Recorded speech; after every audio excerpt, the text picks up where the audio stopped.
Okay, so I asked my front desk manager, what is the most common question people ask?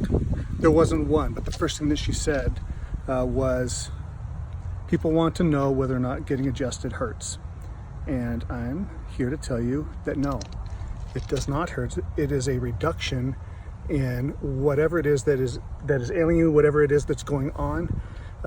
We make it work better. Where it's not working correctly, we know how to make it work correctly. And in doing so, it is always a reduction. When we restore normality, that's a plus. It's not something you have to endure. It's not a price you have to pay. It's something you get to enjoy. It feels good to have something that is hurting not hurt anymore, which is what you should expect when you come to the chiropractor. This is the way it works.